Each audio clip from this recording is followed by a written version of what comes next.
Na mesa, convidamos agora aqueles que puderem permanecer ou aqueles que podem dar curso às suas agendas. E, dando início aos trabalhos, nós convidamos a excelentíssima senhora desembargadora Sônia Maria Schmitz, segunda vice-presidente do Tribunal de Justiça de Santa Catarina, a dirigir-se à mesa diretiva para presidir o painel de abertura. O panorama do trabalho infantil no Brasil, realidade, desafios e perspectivas, que terá como expositora a doutora Isa Maria de Oliveira, secretária executiva do Fórum Nacional de Prevenção e Erradicação do Trabalho Infantil.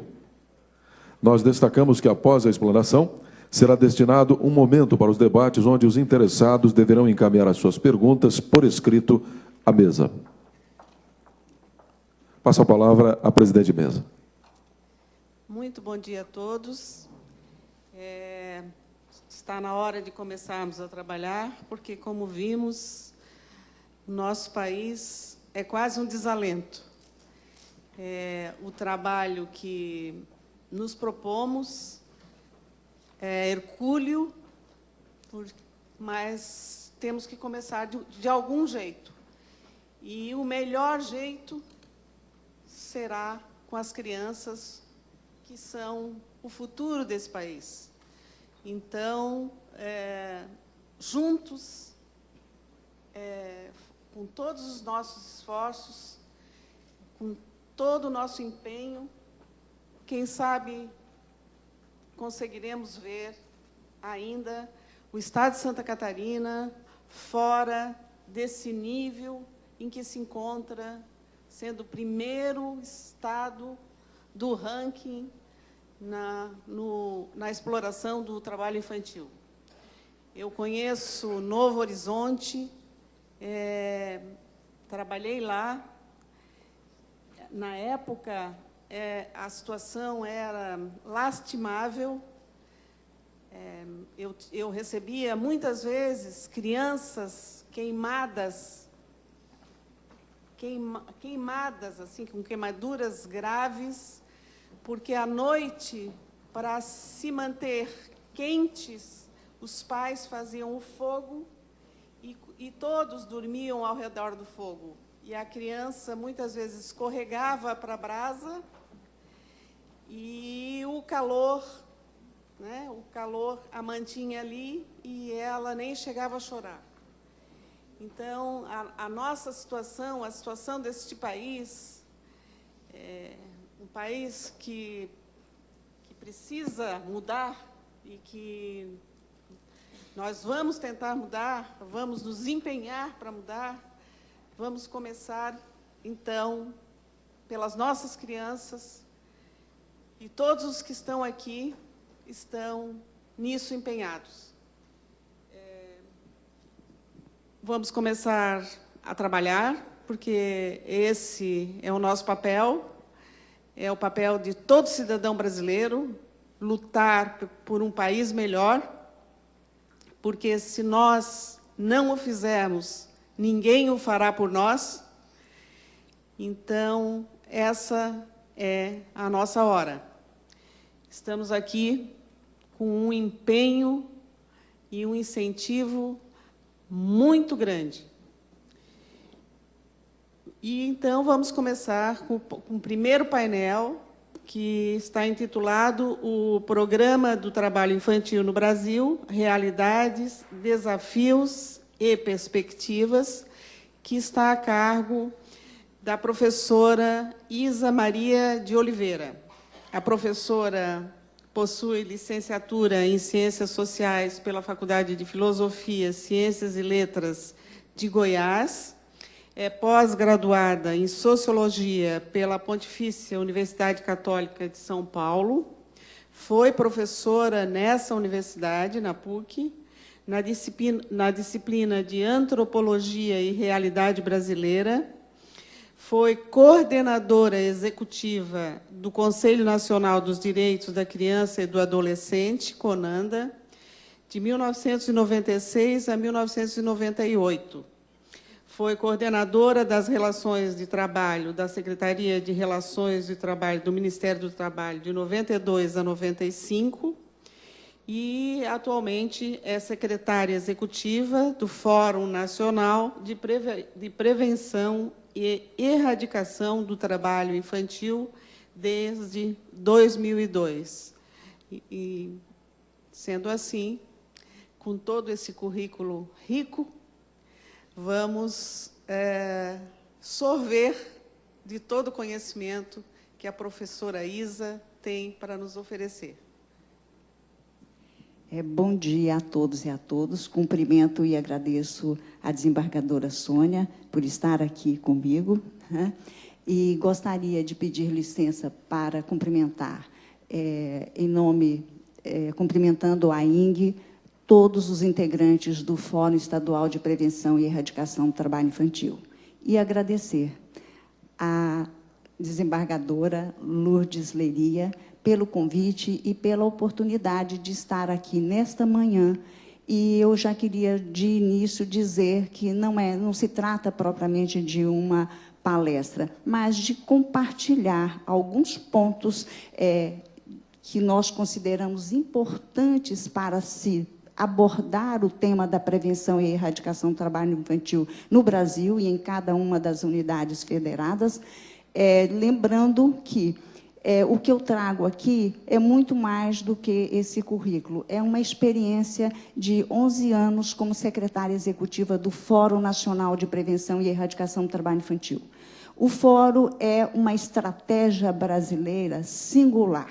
De todos os países que integram a Organização Internacional do Trabalho, só o Brasil tem uma experiência como Fórum Nacional, que é um movimento permanente, não institucionalizado e que aglutina com o fim de mobilizar e sensibilizar toda a sociedade e o poder público nesta luta contra o trabalho infantil. Então, congrega e articula empregadores, trabalhadores, governo, sociedade civil como as ONGs, o sistema de justiça e todos os fóruns estaduais instalados nas unidades da Federação e no Distrito Federal.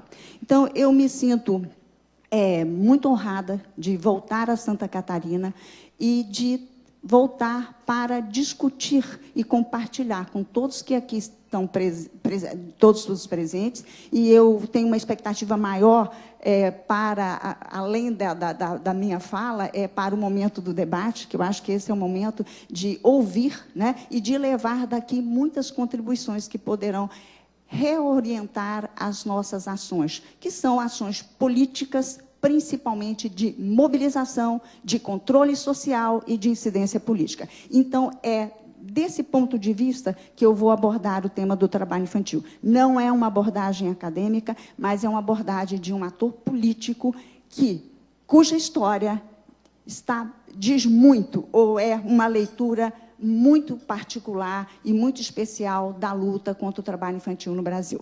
Então, vamos ver se eu consigo ser ágil aqui na... Então, o tema que me foi proposto é o panorama do trabalho infantil...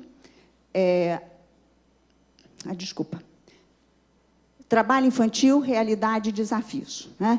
Então, eu vou pedir a desembargadora Sônia licença para falar de pé, porque eu fico mais à vontade para acompanhar aqui os slides. Se bem que eu tenho aqui uma cola, sobretudo em relação a alguns dados, que eu vou pedir licença para consultar este papel também.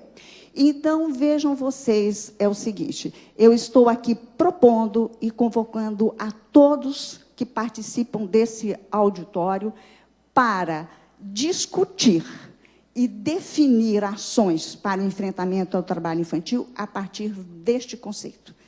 O trabalho infantil é uma grave violação dos direitos fundamentais e humanos de criança e adolescentes. Isso porque o vídeo, né, apresentado, de uma certa forma, contextualizou a minha fala e contribuiu muito, que tem aspectos que eu vou poder passar mais rapidamente, porque foram abordados com depoimentos das crianças e dos adolescentes e de especialistas aqui de Santa Catarina. Então, esse conceito é fundamental, porque esse conceito, ele nos dá condições de fazer uma concertação entre todos os atores que estão comprometidos e que têm a obrigação legal, constitucional, de garantir a proteção integral da criança e do adolescente e, portanto, de eliminar o trabalho infantil, que é uma das violações aos direitos das crianças e dos adolescentes. Então, é muito importante, porque o conceito da faixa etária, ele está posto, está claro na lei, embora não seja plenamente cumprido, mas esse conceito aqui, eu acho que ele eleva o nosso compromisso para o plano ético. E eu acho que é disso que nós estamos precisando para que a gente dê um passo além e importante para, de fato, eliminar todo o trabalho infantil no Brasil. Então, feita essa defesa e essa convocação, então, de discutir e pensar o trabalho infantil como essa grave violação dos direitos, eu gostaria de dizer o seguinte: o Brasil, ele possui um conjunto de leis, normas, diretrizes, visando a proteção integral dos direitos da criança e dos adolescentes.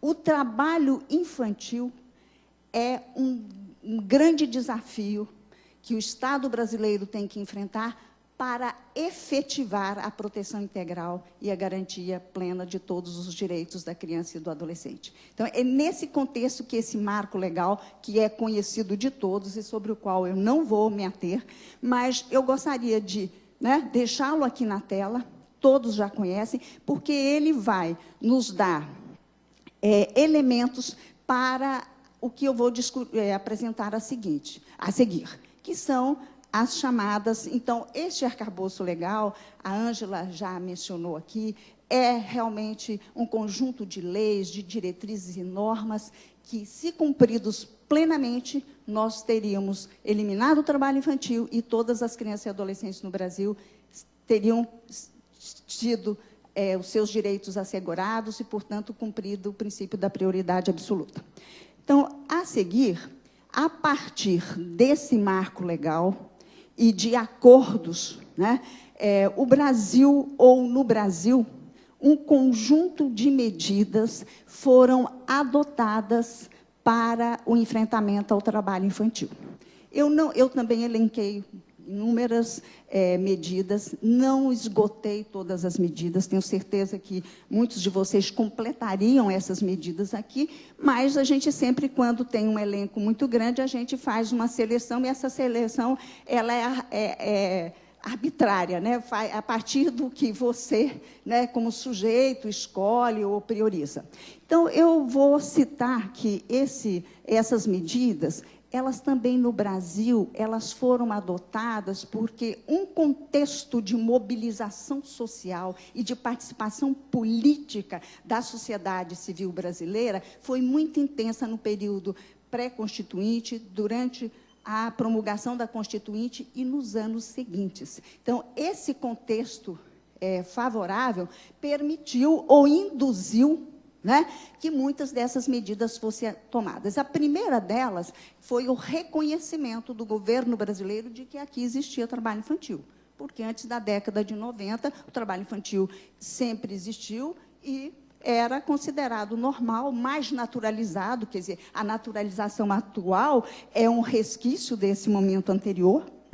Então, essa medida foi importante, porque o Brasil integrou o primeiro grupo de países que adotou, que decidiu implementar aqui o Programa Internacional para a Eliminação do Trabalho Infantil, que é o IPEC, que é um conjunto de ações que a OIT deflagrou, e como a OIT ela é uma agência das Nações Unidas, que tem entre os seus membros constituintes governo, empregadores e trabalhadores, quer dizer, esse tema se ampliou para além do governo, envolvendo também as entidades representativas dos empregadores e dos trabalhadores. E no Brasil, mais uma vez, quer dizer, na vanguarda e na inovação, os espaços que tratam de trabalho infantil no Brasil não são só tripartite, eles são quadripartite e, mais recentemente, um quadripartismo ampliado. Então, a sociedade civil participa, ela integra exatamente porque ela conquistou estes espaços por essa mobilização política intensa que inscreveu o artigo 227 na Constituição e garantiu, então, esse mandato para estar nos espaços de discussão e de deliberação sobre os temas da infância e, em particular, também sobre o tema do trabalho infantil. A segunda medida que o Brasil adotou, e aí é o fórum, a instalação do Fórum Nacional, que se deu em 1994, e, na sequência, foram sendo criados também os fóruns estaduais, e, em 2000, a gente já tinha uma rede que nós denominamos de Rede Nacional de Combate ao Trabalho Infantil. É evidente que fóruns, como são movimentos não institucionalizados, há momentos de maior articulação, de ações mais intensas, e há também, às vezes, momentos de refluxo. Mas isso é um processo natural, e eu queria aqui fazer a todos uma convocação para que participem, para que fortaleçam o Fórum Estadual de Santa Catarina. Esta é uma ferramenta fantástica. Por exemplo, o Fórum Nacional, no âmbito da Federação Brasileira, ele é reconhecido, ele é um ator, né, que se manifesta, e que faz propostas. E, olha, e não é... Aqui está o Rafael, que é o coordenador nacional da Cor de Infância, e nestes espaços, o Fórum Nacional, a Sociedade Civil do CONANDA, o Ministério Público do Trabalho fazem a diferença.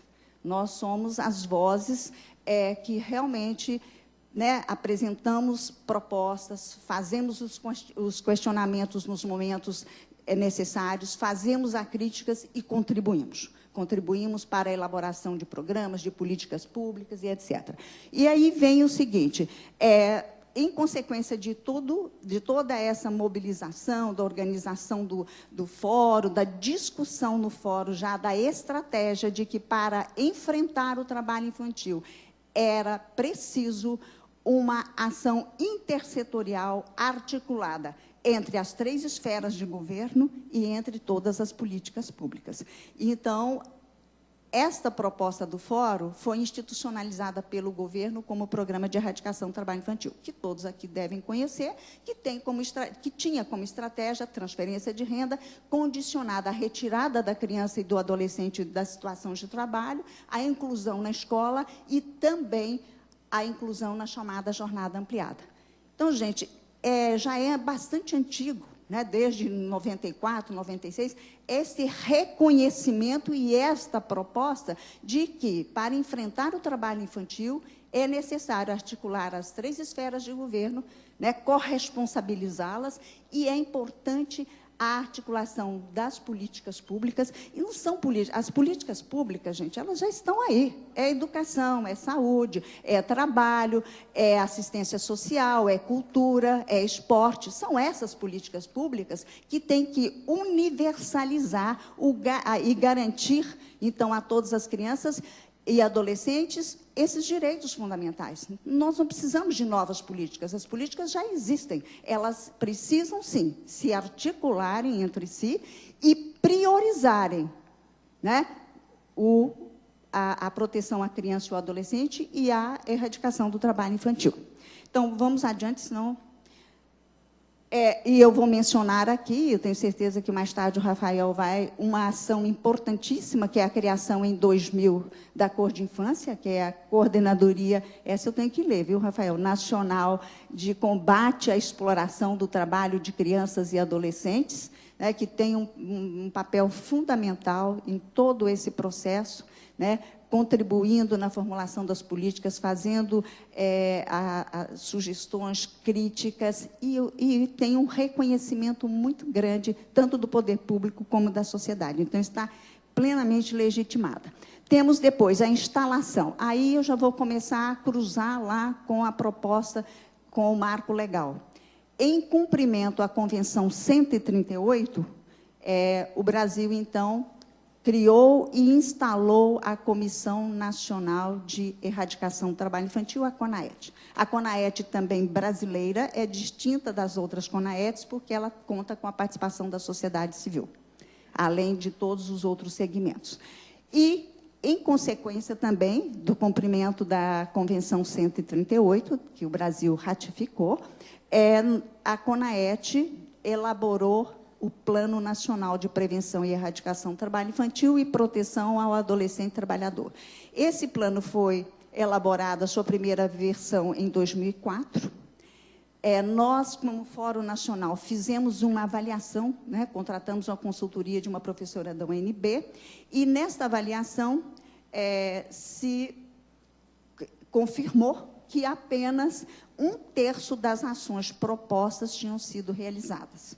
Então, isso gerou uma revisão do plano e uma nova edição, essa de 2011, cujo prazo de vigência desse plano se estende até o próximo ano, 2015. Infelizmente, a avaliação desse plano ainda não foi concluída. Ela já está em curso aproximadamente há um ano. Depois, nós temos, aqui eu quero fazer, tem alguém aqui da saúde, Sereste? Tem alguém da saúde? Olha, então, sugiro que convidem a saúde da próxima vez, inclusive porque ninguém vai poder levar para a saúde o que eu vou dizer aqui. Nestes últimos anos, de 2004 para cá, quer dizer, a saúde deu uma grande contribuição. Então, a atenção à saúde da criança e do adolescente já está posto, que deve ser priorizada. A saúde, ela formulou e está implementando uma política nacional de saúde para a erradicação do trabalho infantil e proteção do trabalhador adolescente, e tem um acordo de cooperação com o Ministério Público do Trabalho e está também implementando um sistema de notificação. Esse sistema é muito importante. Logo adiante eu vou dizer os resultados desse sistema. Então, neste sistema, os profissionais de saúde do SUS, claro que está em implantação, é um trabalho enorme convencer estes profissionais de que, ao atender uma criança, seja em consequência de um acidente ou de um adoecimento, tem que se investigar se a causa daquela doença ou daquele acidente é uma situação de trabalho infantil. Então, ela faz uma notificação, nós já temos resultados dessa notificação, e, mais importante, quando se identifica, o profissional da saúde identifica que uma criança e uma adolescente está trabalhando, mesmo que aquilo não tenha trazido ainda consequências para a saúde, tem uma notificação na chamada ficha de violência, ou seja, é a concretização da nossa proposta inicial, de entender e de compreender e de levar à prática que o trabalho infantil é uma grave violação dos direitos da criança. Então, aqui eu realmente registro como bastante positivo essa política da saúde e essa iniciativa do SINAM aí, que é o Sistema de Notificação. Em consequência da aprovação e da ratificação da Convenção 182, o Brasil, no âmbito da CONAED, discutiu e elaborou uma lista das piores formas de trabalho infantil, que foi, né, aprovada por um decreto em 2008, é o decreto 6481, e é importante porque essa é uma ferramenta fundamental para a inspeção do trabalho, né, para se definir o que pode e o que não pode. Um grande avanço nessa lista foi a inclusão do trabalho infantil doméstico como uma das piores formas de trabalho infantil, porque o que define uma pior forma de trabalho infantil é a natureza ou as condições em que aquele trabalho é realizado. Então, a natureza do trabalho doméstico a gente não pode definir como perigosa, mas as condições em que as meninas, porque mais de 90% do trabalho infantil doméstico são meninas trabalhadoras, as condições a que elas são submetidas de inúmeras violações dos seus direitos, levou à inclusão na lista das piores formas. É também um importante instrumento para o monitoramento da cadeia produtiva, porque na cadeia formal você não encontra o trabalho infantil, mas você pode, aquele produto final incorpora trabalho infantil, que é o trabalho, né, ou são lá na ponta, terceirizado, quarteirizado ou com a própria família, que a empresa, né, joga para fora da sua cadeia formal um trabalho que é complementar e que entra na composição do produto final. Isso é muito importante também. Pronto. Aí vem... eu queria mencionar também que há um sistema de de informações sobre focos de trabalho infantil, também que foi instituído pelo Ministério do Trabalho e Emprego, que é alimentado, né, pelos auditores fiscais e que dá em tempo real, né, quais foram as ações fiscais e quais os encaminhamentos. Quer dizer, isso dá uma dimensão como resultado das ações fiscais, não é do trabalho infantil como um todo. Esse sistema também está aí registrado. A elaboração do plano decenal dos direitos humanos de criança e adolescente, que é o plano do CONANDA, é um plano coletivo, construído, né, desde 2011, já foi discutido na conferência de 2013, e agora esse plano precisa, de fato, né, ser definido ou elaborado no plano dos estados e dos municípios, mas, em termos de proteção à criança ou adolescente, é uma medida extremamente importante. A criação, e aí eu vou citar, a criação da Comissão de Erradicação do Trabalho Infantil e de Proteção ao Trabalho Decente do Adolescente pelo Tribunal Superior do Trabalho. Né, nós estamos aqui na casa do TRT, né, e eu gostaria de... do TJ, desculpe. Assim como você disse que tem dificuldade para ler os números, eu tenho dificuldade para identificar quais são todos esses atores do sistema de justiça. Mas estamos numa casa do sistema de justiça, eu queria fazer essa referência, porque o fato do TST, né, a partir de 2012, estar realizando grandes seminários, isso trouxe, de fato, um novo alento a essa luta contra o trabalho infantil, porque é extremamente importante que né, esses atores que tenham assim, um reconhecimento da sociedade, que tenham o respeito de todos os entes federados, coloquem como prioridade na sua pauta institucional o problema do trabalho infantil, da prevenção e da eliminação do trabalho infantil. E aqui eu vou concluir o seguinte. Uma das medidas que está em curso, é o que se chama, que o MDS define como a redefinição do PET. Mas aqui essa medida, ela merece uma reflexão um pouquinho maior. A história do PET começou lá em 96, até 2001, 2002, o programa contribuiu muito, e foi o período em que houve uma maior redução do trabalho infantil, que eu vou mostrar logo a seguir. Certo? Em 2005, o governo instituiu o Bolsa Família e, o Bolsa Família foi instituído em 2004. E, no final de 2005, tomou-se a decisão de integrar o PET ao programa Bolsa Família. E aí nós tivemos, realmente, um problema muito sério. Perdeu-se o foco do trabalho infantil, porque o programa Bolsa Família é um programa bem-sucedido, que alcançou mais de 13 milhões de famílias, mais de 18 milhões de crianças, contudo, ele não teve o impacto esperado sobre o trabalho infantil, porque trabalho infantil não se combate com transferência de renda. Não basta só enfrentar a extrema pobreza, é preciso enfrentar também a pobreza. E aqui tem uma distinção que eu vou retomar mais à frente, que é extremamente importante.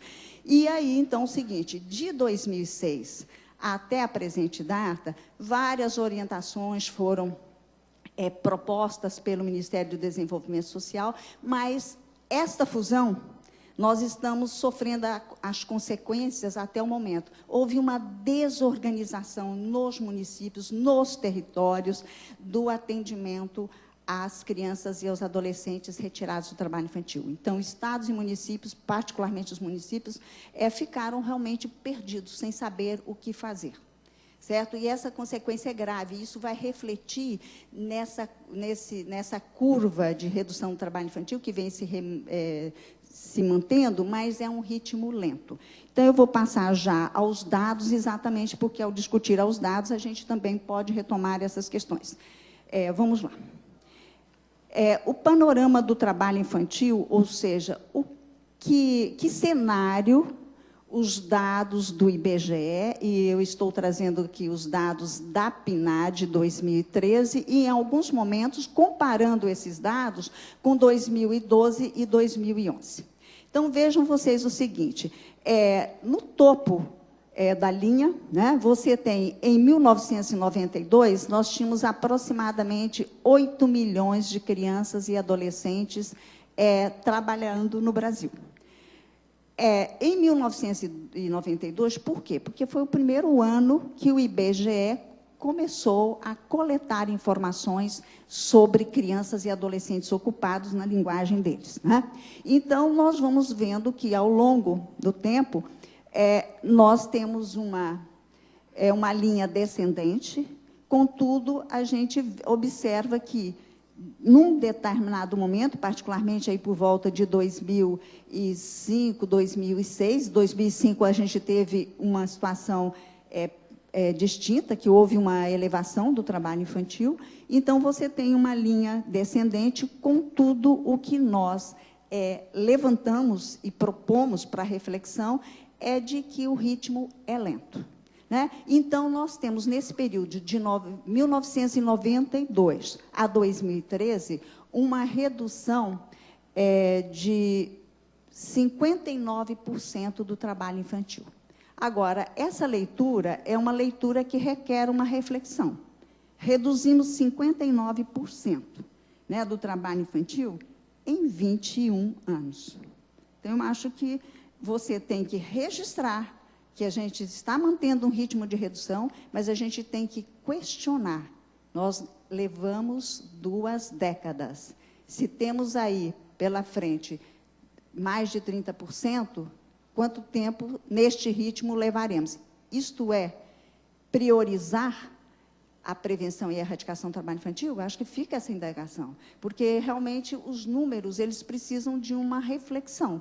Então, o que o Fórum Nacional analisa é o seguinte: o tempo em que se conseguiu essa redução é um tempo muito grande e o ritmo é muito lento. Por quê? Porque por trás dessa nossa leitura está aquele nosso conceito. Nós não estamos falando só de números, nós estamos falando de vidas de crianças e adolescentes cujos direitos foram violados e não foram reparados, minha gente. São infâncias perdidas, são adolescências perdidas. E é isso que tem que motivar a nossa análise e a decisão de fazer mais, de fazer diferente, de inovar. Então, é esta reflexão que eu trago. Aqui tem uma linha que mostra Santa Catarina, né? Então, veja que a linha de Santa Catarina, ela mantém uma uniformidade, quer dizer, o Estado, por esses dados da PNAD, o Estado está favorecido, porque os dados do censo apresentam um contingente maior, de mais de 160 mil. O censo diz que a PNAD diz que em 2013, são 122.550 crianças em situação de trabalho infantil. E no ranking da PNAD, Santa Catarina está em 5º lugar, quer dizer, deixou o 1º lugar no ranking e veio para o 5º lugar, né? Mas eu acho que é importante mostrar o seguinte: os 3.100.000 crianças e adolescentes no Brasil que são trabalhadoras representam 7,5% da população nessa faixa etária, de 5 a 17 anos. Em Santa Catarina, o percentual é de 9,8%. Pronto. Aliás, desculpe, isso aqui, houve uma superposição de tela, e essa é a tela melhor, porque apresenta as informações mais detalhadas. Acho que por um lapso lá, quando a gente salvou errado. Mas já falei sobre isso. Agora, vamos ver o seguinte. Eu tenho aí, então, né, em termos de Brasil, o contingente, o universo de crianças e adolescentes de 5 a 17 anos ocupadas na linguagem do IBGE, portanto, na nossa linguagem, que são trabalhadoras infantis. Como é que esse contingente está distribuído? Aí esse contingente de 3.187.000 está distribuído nas seguintes faixas etárias. 61 mil são crianças de 5 a 9 anos. Essa é uma faixa etária em que a redução vem sendo mais acentuada.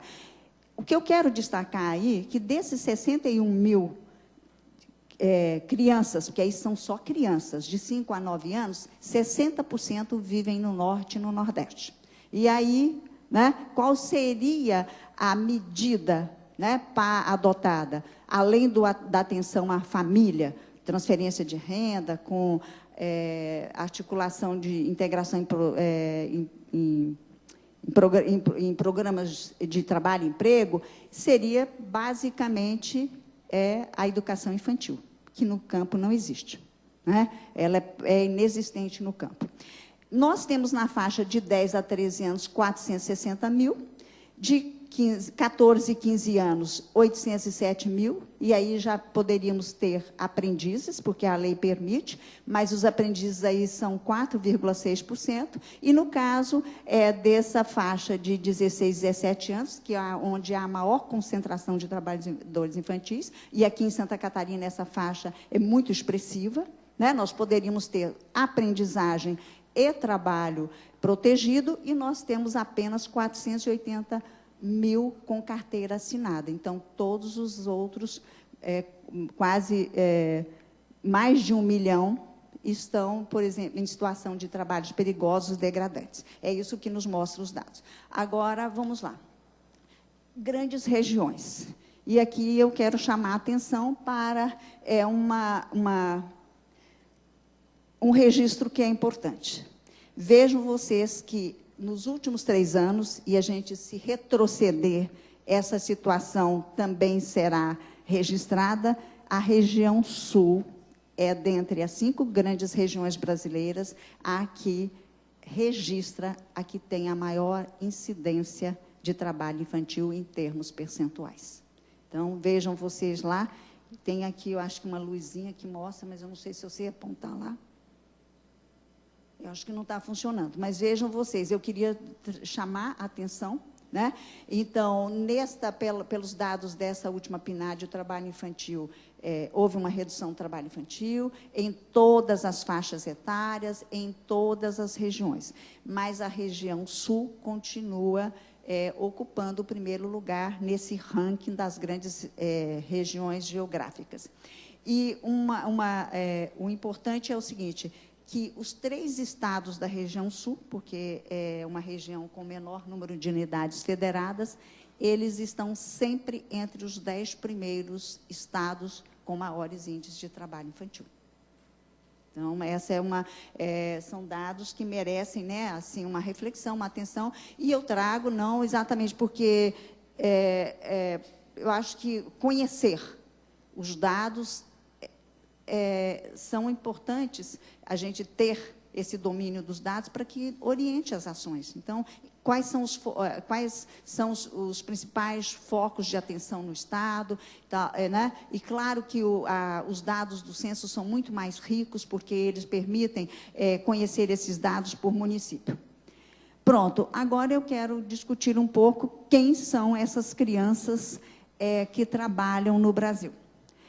Há um discurso em curso dizendo o seguinte, o perfil do trabalho infantil no Brasil mudou, né? Os adolescentes estão trabalhando porque são consumistas. E eu gostaria de fazer aqui uma reflexão com vocês. Olha, é muito grave, é gravíssimo que a gente, por não ter tido competência e não ter tomado a decisão política de enfrentar e eliminar o trabalho infantil, a gente comece a construir agora um novo mito. Isso eu acho de uma perversidade e de uma gravidade, que é uma coisa que tem realmente me motivado. E eu sou uma voz isolada nesse contexto. E eu quero dizer por que eu estou fazendo essa discussão. Vejam vocês o seguinte, os dados da PNAD e os dados do censo seriam mais rigorosos, me dão a seguinte informação. Quase 16% das famílias com situação de trabalho infantil têm uma renda mensal domiciliar per capita de até 1/4 de salário mínimo. Certo? 22% têm uma renda de 1/4 até meio salário mínimo. E aí, 31,6% de meio salário até um salário mínimo. Ou seja, desse universo de famílias pesquisadas, 68,8%, gente, vivem com uma renda mensal familiar per capita de até um salário mínimo. Então, isso pode não configurar extrema pobreza, mas é pobreza. Então, a pobreza é uma causa forte que determina, que leva crianças e adolescentes para o trabalho. E, pasmem, há um estudo muito sério realizado pelo Unicef, que o Brasil participou de um conjunto de 25 países que fizeram um esforço num diagnóstico sobre exclusão escolar. E as causas da exclusão escolar são as mesmas causas do trabalho infantil. As crianças que estão fora da escola, e eu vou falar daqui a pouco sobre isso, são crianças de famílias pobres, que vivem são crianças de famílias pobres, negras, que vivem na roça e cuja responsável ou os pais têm pouca ou nenhuma escolarização. Isso são as mesmas causas do trabalho infantil.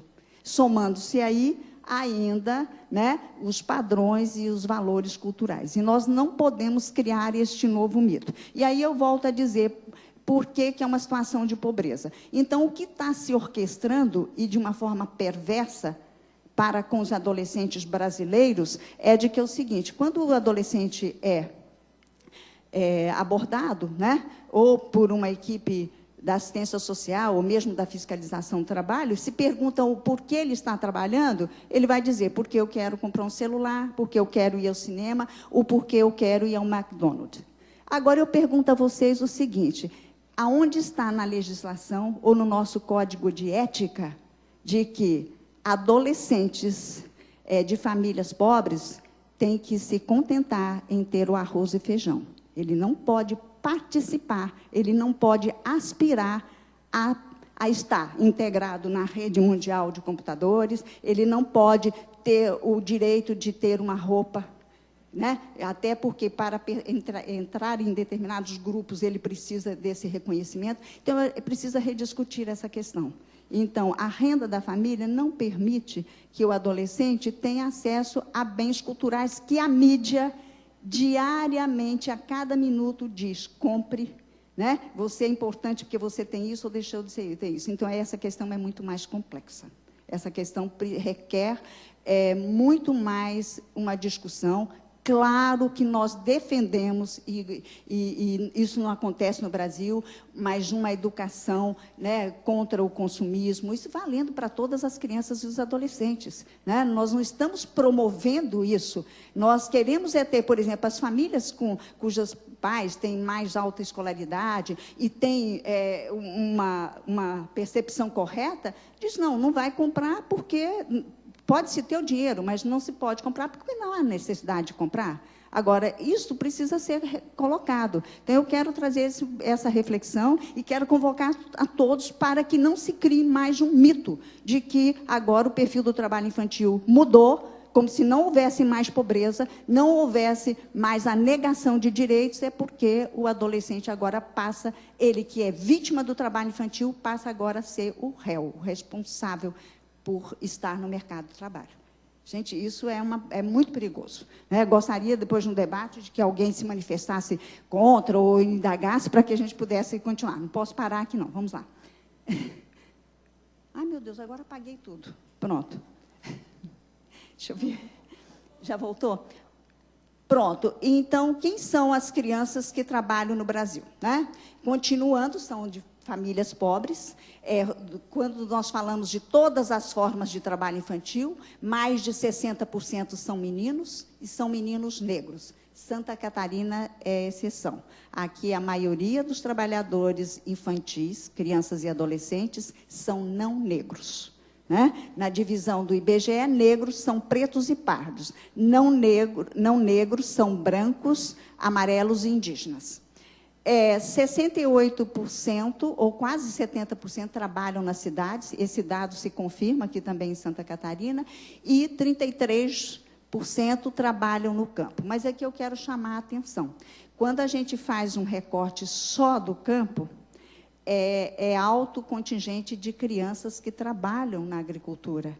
E, sobretudo, nas faixas etárias mais jovens, abaixo de 14 anos. E 80% estudam. Quer dizer, frequentam uma escola, mas não há medidas aí do rendimento escolar. E quando a gente cruza essa informação com distorção e idade série, que determina o abandono da escola e motiva o ingresso precoce no mercado de trabalho, a gente vai ver que a realidade é mais grave. Se comparado com todas as crianças e adolescentes nessa faixa etária que só estudam, a taxa de escolarização subiria para mais de 98%. Então, a gente tem um déficit aí de 18%, que é muito grave em se tratando de uma faixa etária em que a escolarização é obrigatória e que a gente tem que garantir que aconteça nesse momento, na idade certa. E para o EJA é um prejuízo e não se recupera esse tempo perdido. Pronto, vamos lá. Agora, eu gostaria, o vídeo já trouxe muito bem consequências do trabalho infantil, os prejuízos para o trabalho infantil. Estou vendo aqui a Cristine, né, tem especialistas aqui em saúde e que sabem que esses riscos são muito graves. Então, de uma forma que eu diria até superficial, eu vou passar rapidamente dizendo o seguinte: nós temos registro de óbitos de crianças em situação de trabalho infantil e que foram reconhecidos como tais, óbitos em decorrência de estarem numa situação de trabalho. Então, nós temos crianças de 6 anos, adolescentes, nós temos um caso que foi emblemático no Brasil, em 2005, em Belém, que foi a morte da Marielma, assassinada pelos patrões, que era uma trabalhadora doméstica. Então, trabalho doméstico com exploração sexual também, um abuso sexual. Então, nós temos aqui, eu tenho um registro que posso passar para vocês. Então, o trabalho infantil, sim, ele viola o direito à vida, e já violou esse direito à vida, porque ceifou vidas de crianças e adolescentes do Brasil, em lixões, atropelamento nas ruas, né, exploração sexual comercial, na agricultura, colheita da laranja, em silos, em todas as situações, nas situações mais diversas, construção civil. Agora, eu vou voltar com o dado da política de saúde, que são os adoecimentos e os acidentes de trabalho. De 2007 a 2013, o Ministério da Saúde já registrou 4.400 situações ou registros de doenças ou acidentes em decorrência do trabalho.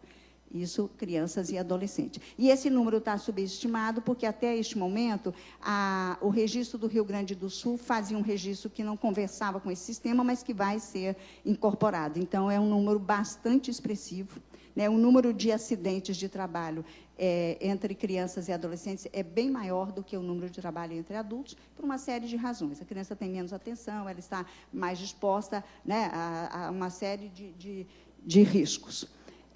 O baixo rendimento escolar, e aqui eu quero mostrar que esse baixo rendimento escolar, um dos indicadores possíveis é a distorção idade série. E nessa distorção idade série é sempre uma iniquidade, uma desigualdade, quando a gente compara campo e cidade, ou área urbana e rural. No caso da distorção idade séria, eu vou abordar lá quando falar dos desafios, e riscos de aliciamento para o tráfico de drogas e exploração sexual. Meu Deus, onde é que está o negócio? Pronto. O comprometimento do direito ao brincar, ao lazer e à convivência com seus pares e familiares, o comprometimento do pleno desenvolvimento físico, psicológico, cognitivo e moral, e produção e reprodução do ciclo da pobreza e da exclusão social.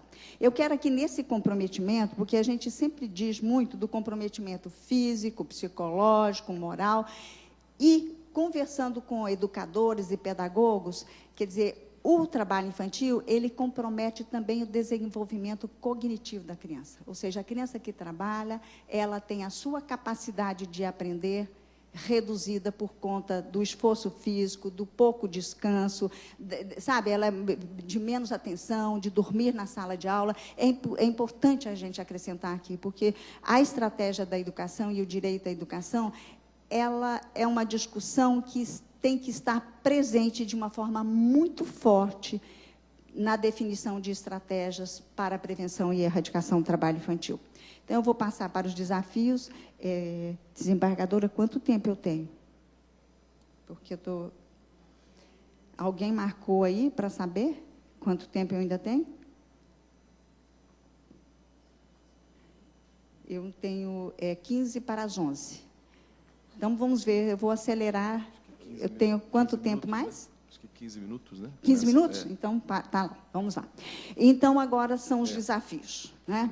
O primeiro desafio, que é o desafio maior, até porque ele gerou um comprometimento do Brasil com a comunidade internacional, que é eliminar as piores formas de trabalho infantil até 2016 e todas as formas de trabalho infantil até 2020. Agora, eu acho que o maior desafio que nós temos no Brasil é fazer com que esse compromisso internacional ele se traduza em medidas imediatas e eficazes para mudar a vida das crianças e adolescentes, ou seja, retirá-las do trabalho, garantir uma educação de qualidade e protegê-las. Então, esse compromisso é que está faltando. E o que medeia esse compromisso? Quer dizer, eu tenho um compromisso internacional e quando eu elenco para o público fora do Brasil todas essas medidas que o Brasil adotou, então o Brasil é sempre a grande referência. Agora, o que nós avaliamos em relação ao cumprimento dessas metas é que o primeiro comprometimento não é com a comunidade internacional, são com milhões de crianças e brasileiros, crianças e adolescentes brasileiros que estão em situação de trabalho infantil e fora da escola. Isso é que eu acho que é mais importante. E para que, né, se cumpra esse compromisso internacional e esse compromisso que deve ser com as nossas crianças, é preciso o seguinte: primeiro ponto, que eu acho que comanda, é a decisão política de fazê-lo, de priorizar. Essa é uma pauta importante e cumprir a meta é até. Então, eu posso cumpri-la antes. Como eu estou discutindo violação de direitos humanos de criança e adolescente, o esforço e o compromisso tem que ser de cumprir as metas o quanto antes. Então, falta essa decisão política, não há essa decisão na instância federal que redunde em uma articulação com estados e municípios e com os segmentos sociais que têm responsabilidade também, né, para que as medidas sejam adotadas. Por que eu falo que esse comprometimento não tem? Quando a gente vai para a educação, uma estratégia fundamental para prevenir e erradicar o trabalho infantil é incluir todas as crianças na escola e garantir a essas crianças o direito de aprender. No Brasil, há 3 milhões, pelos dados do censo 2010, 3.800.000 crianças de 4 a 17 anos fora da escola. Por que de 4 a 17 anos? Porque já houve uma alteração na Constituição e esta passou a ser a faixa de escolarização obrigatória. Então, nós temos 3.800.000 crianças fora da escola. 4 e 5 anos, 1.100.000. De 6 a 14 anos, que a escolarização já é obrigatória, nós temos 966. E 1.700.000 de 15 a 17 anos, porque os adolescentes deixam a escola, abandonam a escola.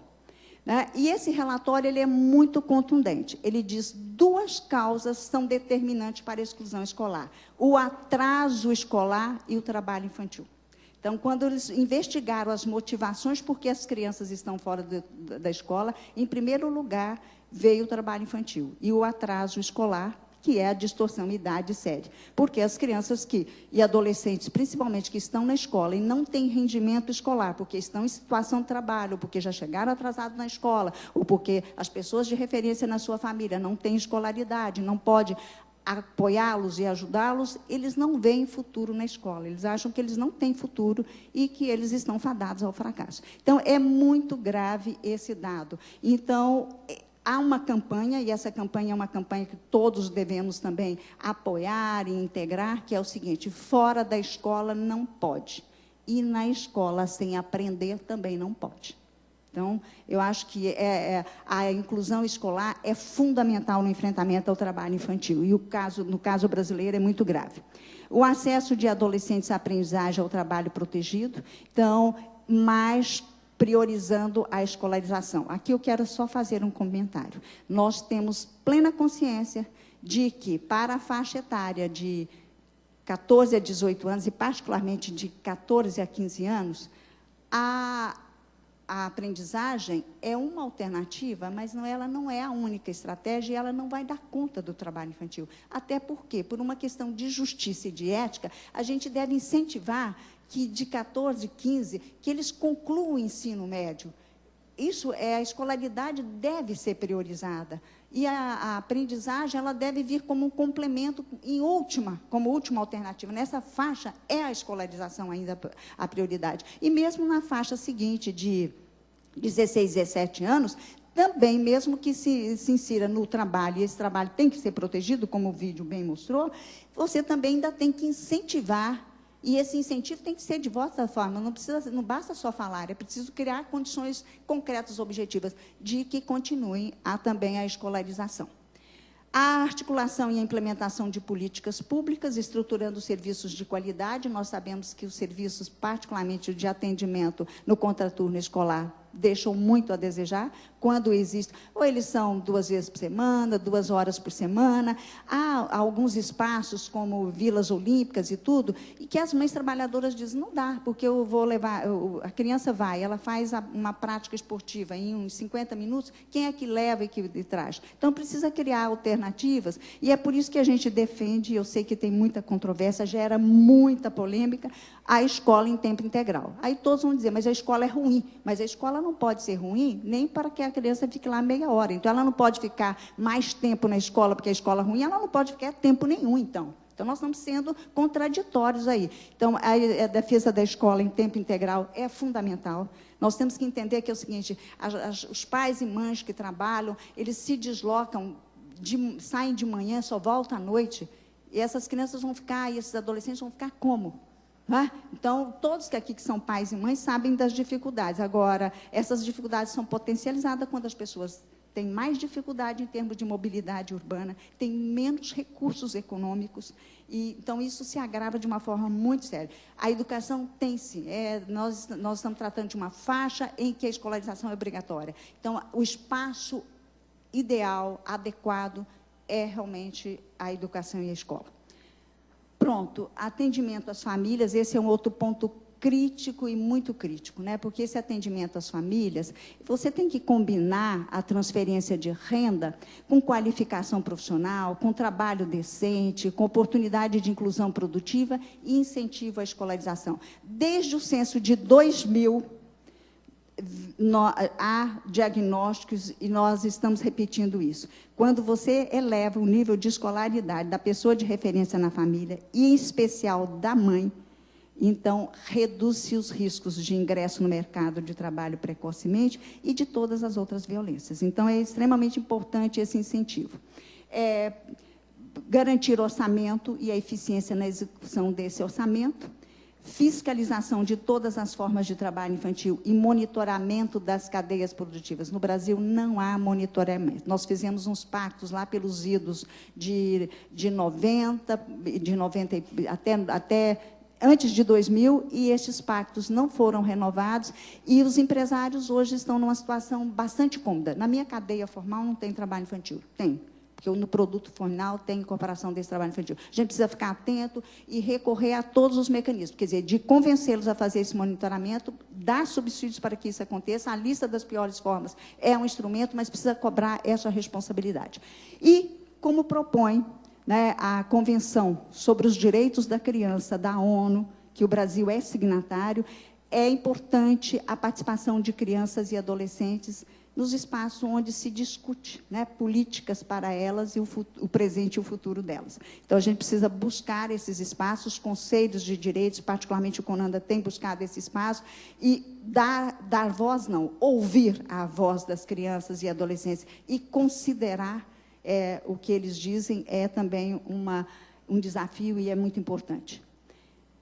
O cumprimento da legislação, é fundamental, e aqui eu vou fazer uma referência particular às autorizações judiciais. Na nossa avaliação, as autorizações judiciais dadas por juízes para que crianças e adolescentes trabalhem antes da idade permitida, porque ela tem uma situação de pobreza, porque a família necessita, porque o pai solicitou, porque o adolescente quer, não, a autoridade não, ela tem que considerar, em primeiro lugar, o interesse superior da criança e do adolescente, que muitas vezes não a própria criança, a própria família não sabe desses direitos. E fica a opção do trabalho para minorar ali a questão da sobrevivência da família. Então, as autorizações judiciais são inconstitucionais. Nós vamos continuar combatendo veementemente, e temos tido o apoio do Conselho Nacional do Ministério Público do Trabalho. Infelizmente, não tivemos o apoio do Conselho Nacional de Justiça, mas tivemos do Conselho Nacional do Ministério Público, para continuar questionando e exigindo realmente o fim das autorizações judiciais. Nós temos também uma batalha pela frente, principalmente no Parlamento Brasileiro, porque a cada nova legislatura, novas propostas de emenda à Constituição para reduzir a idade mínima do trabalho são apresentadas. Então, isso é um retrocesso social, né? Nós temos que ter uma incidência política forte e garantir que isso não aconteça. E aí eu quero fazer um chamamento. Vocês... Infelizmente, a primeira PEC já foi apresentada por um parlamentar do Rio Grande do Sul, o seu Colares, e as outras que, nessa última legislatura que se encerrou, as 3 PECs foram apresentadas por parlamentares do Paraná e Santa Catarina. Então, minha gente, votem em parlamentares que estão comprometidos com o direito da criança e do adolescente, né? Então, infelizmente, são. E agora já vem um novo parlamentar de São Paulo que apresentou em 2009, que provavelmente vai representar. Então, cada legislatura é uma batalha para que esse retrocesso social não aconteça. E isso se estende também a uma luta permanente contra a redução da maioridade penal. Eu acho que já estou finalizando. As nossas estratégias de sensibilizar, né, com vistas a desconstruir esses mitos e mudar esses padrões simbólicos culturais, eu acho que tem tido pouca efetividade. A gente tem as campanhas, a gente precisa avaliar, né, qual o impacto dessas campanhas, ter mais permanência nessa discussão, ampliar essa discussão com os educadores, com os profissionais de saúde, com as próprias famílias, com as próprias crianças. Esse é um trabalho realmente difícil, por isso a gente não pode agregar, nós já temos mitos demais para desconstruir, nós não precisamos agregar mais nenhum, porque o trabalho é intenso. E o controle social, e aqui é um chamamento aos integrantes da sociedade civil. A responsabilidade da sociedade civil é muito grande. A sociedade civil tem como principal estratégia a mobilização social. E a mobilização social no Brasil tem resultado em conquistas. Então, é preciso fazer o controle social, é preciso fazer a incidência política, é preciso chamar a sociedade civil para participar destes espaços, para que unamos forças no sentido de alcançar o objetivo maior, que é, de fato, eliminar todas as formas de trabalho infantil. E eu só quero, então, encerrar, para não me estender mais, com a fala de um garoto de 11 anos, Cosme Pereira, do município de Coité da Conceição, região cisaleira da Bahia. Esse garoto foi retirado do trabalho infantil no Sisal. Ele disse ao Lula, quando presidente, o senhor lembra quando... aliás, lembra quando o senhor era pequeno, trabalhador, com fome e não ia para a escola? Naquela hora, ninguém tomou uma atitude. É hora de mudar essa situação. Essa voz desse adolescente, nessa época criança... Isso, gente, foi em 2004. Se esse adolescente estivesse, hoje esse jovem estivesse aqui entre a gente e nos dissesse essas mesmas palavras, elas teriam a mesma atualidade daquela época. Então, isso mostra a dimensão do nosso desafio, mas também a certeza de que podemos eliminar todas as formas de trabalho infantil. Nós acreditamos nisso.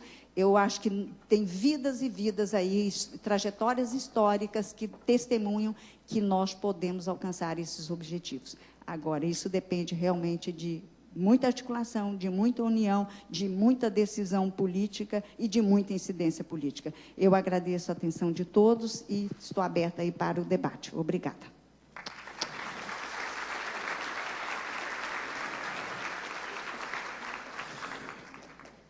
Muito bem, nós temos as perguntas, serão por escrito, né? Então aqueles que já estão com as suas perguntas podem entregá-las às recepcionistas, que nós encaminharemos à mesa.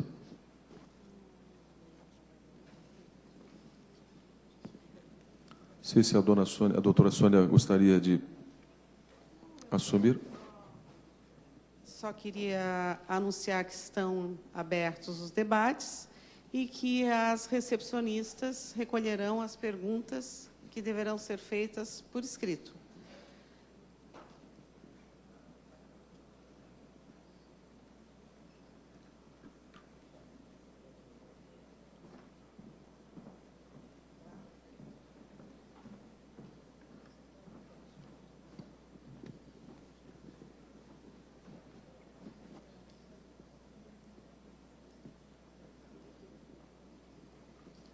As meninas já podem encaminhar as perguntas que estão disponíveis, depois, na medida que elas forem surgindo, podem recolhê-las.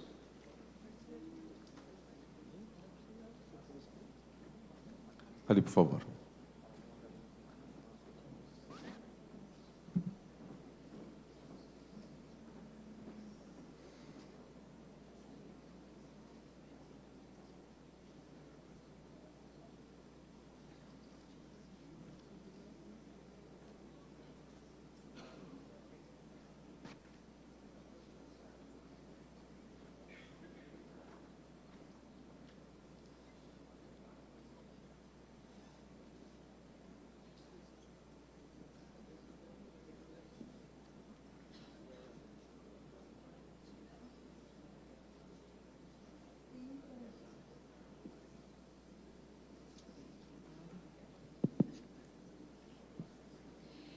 Tem um questionamento aqui que é importante, que eu realmente não fiz o esclarecimento devido, né? Nos dados apresentados, 65% dos trabalhadores infantis, crianças e adolescentes, são meninos.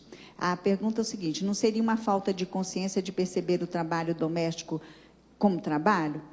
Olha, é o seguinte, eu acho que o fundamento para que os meninos sejam mais inseridos no trabalho do que as meninas, é também um resquício, né, histórico. Quer dizer, numa sociedade machista, sexista, o homem é o provedor. E como o trabalho doméstico não é considerado trabalho, ele fica relegado a um trabalho menor, ou são atividades menos importantes, ficam relegados às meninas. Eu acho que tem fundamento nessa situação, né? E o Brasil, diferentemente dos outros países, as meninas no Brasil vão mais à escola e permanecem mais na escola. A escolarização das meninas no Brasil é maior. Nas outras partes do mundo, principalmente no Pacífico, Ásia, na África subsaariana, é o contrário. As meninas não vão às escolas, estão impedidas. Se alguém na família vai à escola, é um menino. Então, a gente tem uma situação mais favorável. Agora, eu acho que realmente o fundamento é esse, né? Porque o homem é o provedor e a mulher fica com a tarefa doméstica. Quando na nossa sociedade isso já mudou. As mulheres já se inseriram no mercado de trabalho e participam em condições iguais, né, no sustento da família ou no provimento da renda familiar. Contudo, continuam recebendo menos do que os homens. As pesquisas mostram recentemente, e no trabalho infantil, veja que essa coisa ela se estrutura em todas as situações de trabalho. No trabalho infantil, as meninas ganham menos do que os meninos, os trabalhadores infantis da área rural ganham menos do que os trabalhadores infantis da área urbana, com exceção de Santa Catarina, que o trabalho rural tem um rendimento maior do que o trabalho urbano. Mas, no geral, é isso. Então, eu avalio dessa forma. E gostaria até de aproveitar para dizer o seguinte: o trabalho infantil doméstico é um trabalho que expressa de uma forma muito contundente e forte o que nós chamamos de iniquidade de gênero e de raça, porque são meninas e são negras ou indígenas. Então, expressa essa iniquidade, essa desigualdade que há no Brasil.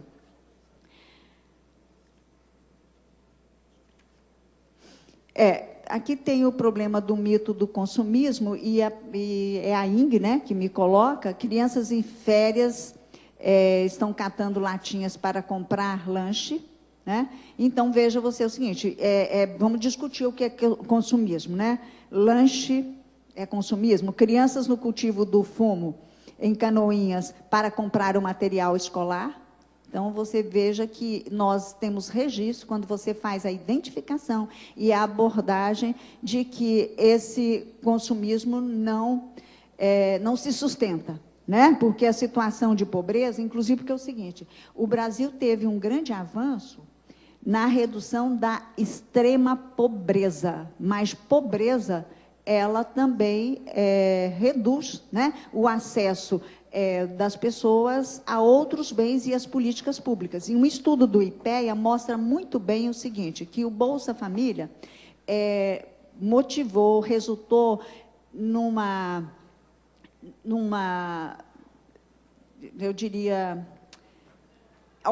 elevou o consumo das famílias, certo? E também gerou um comércio local mais forte, mas não garantiu o acesso das famílias e dos atendidos pelo Bolsa Família às políticas públicas, porque as políticas públicas no Brasil não são universais. Elas não estão ao alcance de todos, elas estão ainda ao alcance de poucos. As escolas públicas de melhores qualidades estão nas grandes cidades, com raras exceções, então não acessou. Isso é importante. Então, acho que aqui você... obrigada, Ing, porque isso aqui eu vou levar para os meus argumentos, já é uma contribuição importante. O fato de que, em Santa Catarina, não há um plano estadual de prevenção e erradicação do trabalho infantil, é importante, né?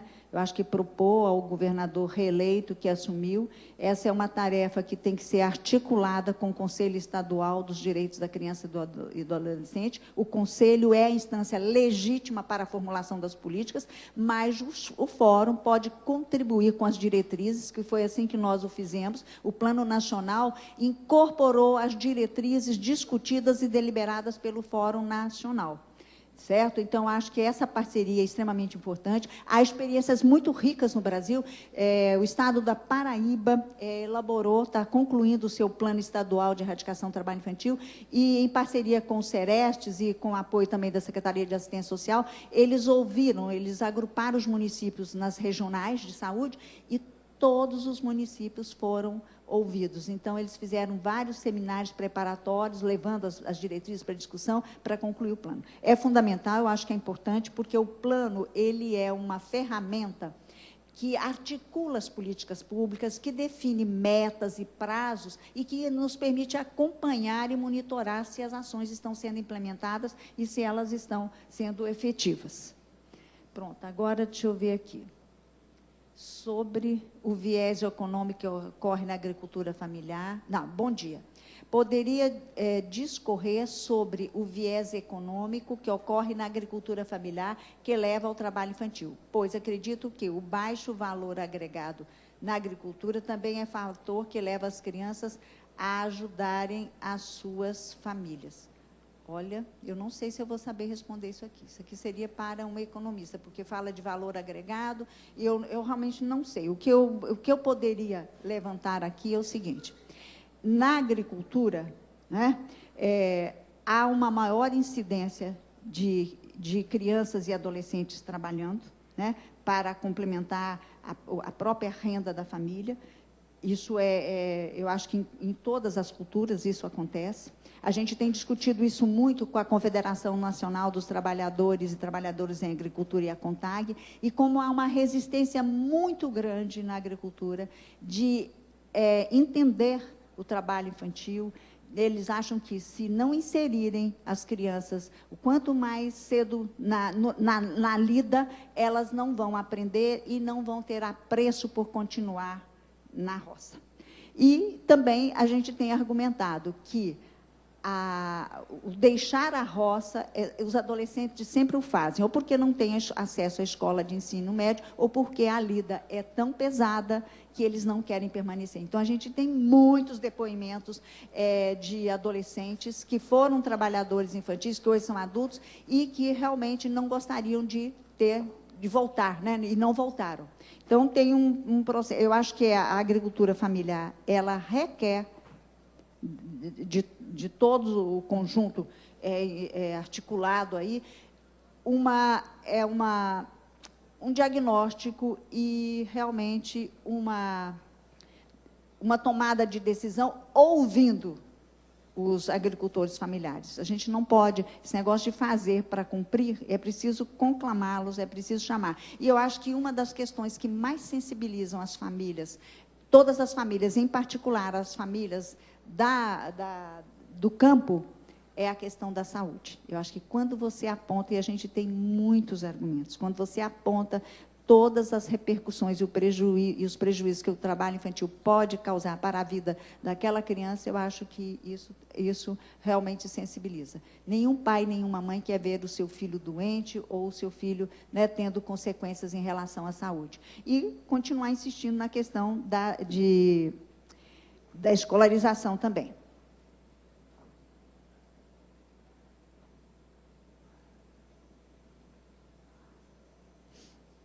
Nossa, tem tantos. Como a senhora avalia a qualidade dos serviços de convivência e fortalecimento de vínculos da assistência social e os períodos de férias quando não funcionam?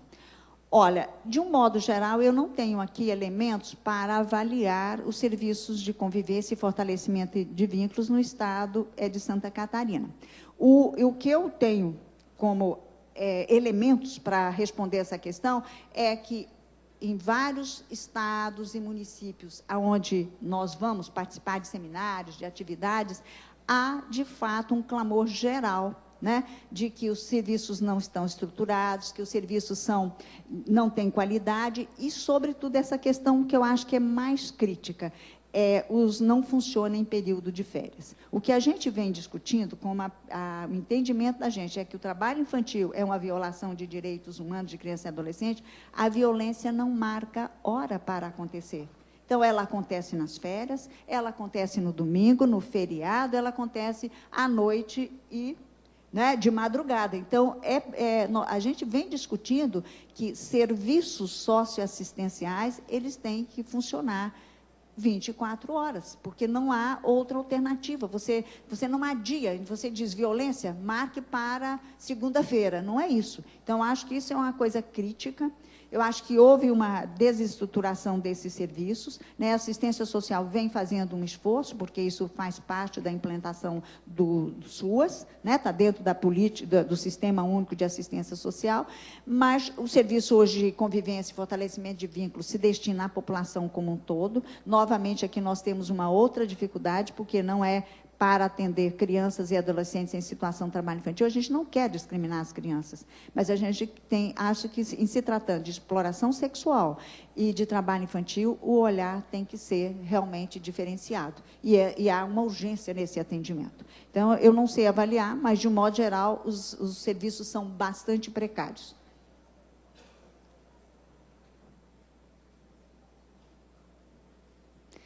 Aqui tem eu sou do município da Grande Florianópolis, onde o juiz da infância e da adolescência diz para os adolescentes que eles não precisam estudar, pois para ser pedreiro não precisa de conhecimento. O juiz está um pouco fora do tempo dele, né? Porque até para ser pedreiro hoje, o juiz é o seguinte, não sei quem é o juiz, mas eu diria que ele está fora do tempo, porque hoje quase todas as atividades requerem um nível de escolarização, certo? Quer dizer, eu acho que é uma atitude preconceituosa, né? Perversa, porque você diz, olha, pobre fica do lado de lá. Ou seja, é uma reedição da Casa Grande Senzala, né? Os da Casa Grande estudam, têm todos os direitos, da Senzala não precisam de nada, vão continuar sendo pobres e ignorantes, né? Infelizmente, lamento não, né? Eu acho inaceitável que um juiz fale dessa forma. É da Grande Florianópolis. Não, ela está falando um juiz, ela não diz coisa, ela diz, botou no masculino, um juiz, ela é da Grande Florianópolis. Olha, eu não quero ofender nenhum juiz, mas eu vou deixar bem claro o seguinte, que como Fórum Nacional, acima de qualquer poder está o interesse superior da criança e do adolescente. Esse é o nosso guia e o nosso. Se é um juiz, se é um educador, se é uma pessoa simples, quer dizer, nós vamos com a mesma veemência dizer que ele realmente está equivocado, que é uma infelicidade pensar dessa forma. Como combater o trabalho infantil doméstico, porque se trata de um trabalho oculto, né, que ocorre no interior dos lares e tudo. Olha, eu acho que há várias formas de enfrentamento ao trabalho infantil. Você precisa começar fazendo as abordagens, né, porque ele de fato não está visível. Mas, por exemplo, a escola é um local onde, né, se articulando com a escola, você pode identificar crianças e adolescentes que estão em situação de trabalho infantil, através de denúncias ao Ministério do Trabalho e Emprego, à sua superintendência, ao Ministério Público do Trabalho, e eu tenho uma testemunha de um auditor fiscal que já me disse o seguinte, o lar é inviolável, eu não posso ir ao lar, mas eu posso ter uma denúncia, chegar até aquela residência e entregar uma convocatória para que aquela família vá até a superintendência e explique aquela situação. Então, há formas, né? Eu acho que é mais difícil. O que eu acho que é mais complicado é o reconhecimento do trabalho doméstico como um trabalho, porque as pessoas justificam que é uma ajuda, que é da família. Aquilo convence a própria criança e adolescente, que ela está ali, né, ela está sendo beneficiada, ajuda, e a coisa vai passando. Eu acho que o reconhecimento e realmente estarmos atentos. Eu acho que todos nós denunciaram ao Conselho Tutelar, né? Então, de fato, os casos vão acontecendo dentro das famílias. Você não tem, por exemplo, você não encontra um foco de trabalho infantil doméstico. Você pode encontrar num prédio, né? E há pactuação em Rondônia, inclusive com os condomínios, no sentido de identificar se há situação. Eu acho que nós precisamos inovar. Eu acho que existem inúmeras formas que você busca a identificação e busca depois a abordagem e o encaminhamento daquela situação, que não é fácil, porque muitas crianças são trazidas do interior para o município, então não é transferência de renda, porque você tem que, né, levar de volta para a família, então tem situações que é mais complexa, mas não é impossível, não. E eu acho que é um tema seguinte, que tem sensibilizado determinados segmentos da sociedade. Eu acho que a própria mídia brasileira, ela já está mais sensível. Todas as vezes que nós falamos, eles tocam na questão do trabalho infantil doméstico. Então, acho que, realmente, eu acho que não respondi plenamente, né? Fiz alguns encaminhamentos só. Como uma pessoa comum pode perceber o trabalho infantil e fazer uma denúncia? E como melhorar a vida dessa criança para erradicar totalmente o trabalho infantil? Olha, como as pessoas, né? O que eu acho que campanhas e informação são importantes no sentido de que a pessoa, identificando, ela se sinta responsável. Por exemplo, ela sinta que aquela situação é da sua conta. Mas primeiro é o convencimento do que é o trabalho infantil. Então, as pessoas não estão ainda, há segmentos importantes da sociedade que não entendem, que acham que é o seguinte, se a criança vai à escola e trabalha, está tudo bem. Ela não pode deixar de ir à escola, mas se ela deixar ir na escola e tiver uma tripla jornada, porque eu não falei aqui, mas, por exemplo, nós temos dados de crianças e adolescentes que trabalham, fazem qualquer uma dessas formas de trabalho, vão à escola e ainda fazem afazeres domésticos nas suas casas. Quer dizer, isso é uma coisa... Você imagine a extensão da jornada dessa criança. Porque quando a gente fala em jornada de criança e adolescente, a mobilidade, quer dizer, o deslocar para a escola e o retorno, também conta, minha gente. Principalmente na área rural, quer dizer que as distâncias são grandes, que se leva 1, 2 horas para ir e para voltar, ficam 4 horas na escola, já é uma jornada de adulto, é preciso realmente considerar. E que a criança e o adolescente em desenvolvimento e que eles precisam de condições especiais de proteção. Então, eu acho que... Deixa eu ver se...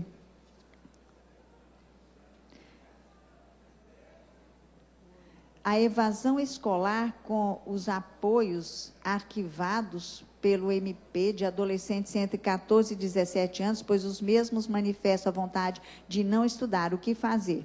Pois acabam aderindo ao trabalho após algum tempo. Olha, aqui é uma situação complexa, porque veja você o seguinte, em geral, a exclusão escolar, os dados da exclusão escolar mostram que no Brasil, como a escola não é atraente, ela não tem qualidade, ela não oferece realmente oportunidades de construção de um presente e de um futuro melhor, os adolescentes abandonam e vão abandonar para trabalhar, né? Então, você não pode, quer dizer, eu acho que a escolarização é obrigatória, então tem que ter o juiz tem que, né, atuar no convencimento, mostrando que, de imediato, aquela escolarização pode não resultar em um benefício, mas mostrando com dados, quer dizer, incentivar a educação e, se, de fato, há resistência, então, buscar uma alternativa de profissionalização, se é que ele vai conseguir um Pronatec ou uma aprendizagem em que a escolaridade que ele tem permita, porque você sabe que também a exclusão escolar limita ou impede o acesso aos melhores programas de aprendizagem no país. Banco do Brasil, Caixa Econômica, só aceitam adolescentes que estão cursando a 8ª e a 9ª série. Então, eles já estabelecem um mínimo de escolarização. Os que não têm nenhuma escolarização ou têm uma escolarização inferior a essa, não são aceitos. Então, restam aquelas outras aprendizagens que fazem de conta que são aprendizagem, que não vão dar nenhuma oportunidade de inserção no mercado de trabalho. Aí vem cá, Rafael, você que vai responder, viu? Em 2020, todas as formas de trabalho infantil serão erradicadas, inclusive o trabalho infantil artístico, hoje cultualizado pela sociedade e visto como não trabalho? Primeiro é o seguinte, nós temos que informar que trabalho infantil artístico é trabalho, certo? Nós não podemos esconder essa verdade, porque quando você tem um elenco, né, produzindo um programa, ou participando de um programa, etc., todos que estão ali são trabalhadores, estão trabalhando. Então, a criança e o adolescente que está lá, está também trabalhando. O que é que nós temos na legislação brasileira? Uma das convenções ratificadas pelo Brasil, que é a 138, abre uma exceção para o trabalho. Exceção. E aqui no Brasil a gente já está dizendo que não é exceção, é mais do que exceção, é uma excepcionalidade para o trabalho infantil artístico. Agora, o que acontece é um desrespeito, o que acontece no Brasil é um desrespeito a essa exceção. Porque o que diz essa exceção? Que, caso a caso, tem que ser dada autorização por tempo temporário, e a gente vem insistindo, através de projetos de lei em tramitação, que sejam asseguradas àquela criança ou adolescente condições de proteção, quer dizer, ele tem que ter frequência escolar, ele tem que ter rendimento escolar, ele tem que ter tempo para descanso, para convivência com seus pares, né, com outras crianças, com seus familiares. Porque há uma pesquisa, ela não está concluída, de uma doutora da USP, ela já fez uma primeira tese de mestrado sobre essa área, e o que ela estava agora focando naquele programa Carrossel, da SBT, né? E o que ela tem registrado são coisas assim gravíssimas. Primeiro, o seguinte, a maioria dos pais e das mães ficam quase que na rua, não acompanham a gravação dos filhos, quando a autorização diz que tem que ser acompanhado por um responsável. O estresse a que as crianças são submetidas, né, não só para decorar o texto, o estresse de não poder errar na hora da gravação, o tempo de espera, as crianças apontam muito, o que elas não gostam é que tem um tempo de espera muito grande. E ela detectou um outro fator, que essas crianças que antes eram assim, admiradas na escola, porque elas muitas vezes têm a complacência da professora, faltou uma prova, dá-se a prova depois, ou não soube a lição do dia, faz-se depois, essas crianças que são atores e atrizes, né, estão sofrendo bullying na escola. Os coleguinhas já rejeitam. Então, você vê o seguinte, são coisas que ficam ocultas, porque o que aparece para a sociedade, e o que a sociedade aplaude, é o glamour. é o sucesso, é o rendimento que vem desse sucesso. Mas por detrás, atrás dos bastidores, a situação é de muita violência. E aí é mais uma batalha nossa com o sistema de justiça. Então, nós queremos que todas as autorizações judiciais para o trabalho sejam dadas pelos juízes do trabalho, que os juízes do trabalho estão, né, preparados e estão mais convencidos de que essas graves violações têm que ser evitadas. Então, se você vê na SBT, você vê na Globo, principalmente nessas grandes emissoras, essas crianças estão trabalhando com autorização judicial. Aí chega o auditor fiscal, não pode fazer nada, existe uma autorização que é superior, com a conivência dos familiares. E há tentativa no Congresso de transferir essa responsabilidade de autorizar para os pais, que a gente vem batalhando para que isso não seja aprovado, porque aí sim que vai ser um descalabro total, porque as famílias querem né, usufruir, inclusive, dos rendimentos. Então, é trabalho, a gente tem que dizer, a gente tem que reconhecer que as nossas estratégias não têm sido, e a gente espera, em 2020, que essa situação esteja minimamente regulamentada, não para ampliar o trabalho infantil artístico, mas para regulamentar no sentido de proteger a criança e o adolescente e, portanto, reduzir, elevar as exigências a tal nível e que as emissoras vão ter que repensar, se aquele num papel não pode ser. Se lembra do Sítio do Pica-Pau Amarelo? O Saci, a a Emília, foi feita durante um longo tempo por uma atriz adulta, né? Então, tem essas questões, mas é trabalho infantil. Esse é um grande desafio nosso. A gente não tem tido muita efetividade, porque a gente esbarra, como nas autorizações judiciais para qualquer forma de trabalho, mais uma vez, em autorizações equivocadas, que não estendem, que não garante a excepcionalidade. Isso aqui é o importante.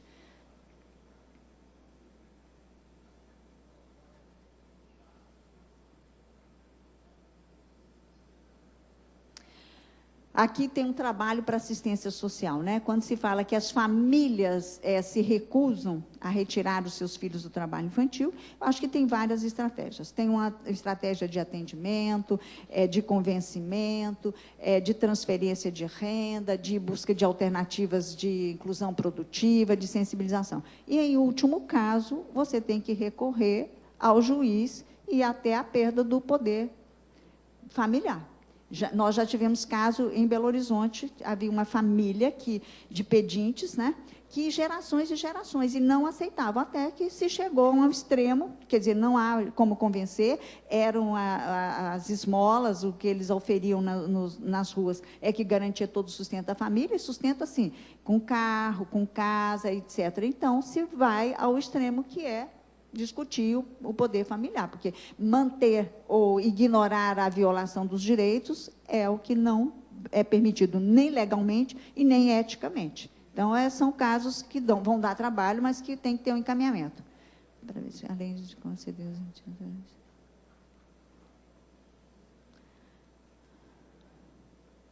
Olha, aqui eu me sinto realmente... o que mais um juiz pode fazer? Olha, tem um caso, eu não sei o que mais um juiz pode fazer, mas tem um caso da juíza Stefani, no município de Aparecida de Goiás, que me impressionou muito. Essa juíza é uma mineira que vive nesse município de Goiás, é um município bem próximo da capital, com 500 mil habitantes e com uma série de problemas. Essa juíza já tomou uma série de providências. Ela já já determinou que o município retirasse famílias do lixão. Essas famílias foram retiradas, foram inseridas em programas de habitação popular, essas casas foram concedidas, as crianças foram retiradas. Ela vem fazendo um trabalho, quer dizer, principalmente, eu acho que nos municípios menores, essas possibilidades ainda são maiores, porque você tem uma possibilidade de articulação mais imediata e a juíza, por exemplo, é preciso que os juízes estejam motivados, né? Não só os juízes, como todos os atores do sistema de garantia de direitos podem. Nós ainda fazemos muito pouco. Eu acho que vou inserir no conjunto. Nós ainda fazemos muito pouco pelas nossas crianças no Brasil. Acho que podemos fazer mais, e eu acho que esse exemplo da juíza Stefânia é bem interessante. Ela, em pouco tempo, ela mudou o perfil em relação à privação de liberdade. Ela tem atuado no sentido das apreensões indevidas, dos abrigos em péssimas condições. Quer dizer, eu acho que estar atento e compromissado com o interesse maior da criança e do adolescente, que a gente vai encontrando, cada um na sua instituição, com os seus mandatos, brechas para poder contribuir cada vez mais, e nessa soma de esforço a gente chegar até 2020, sim, no fim do trabalho infantil.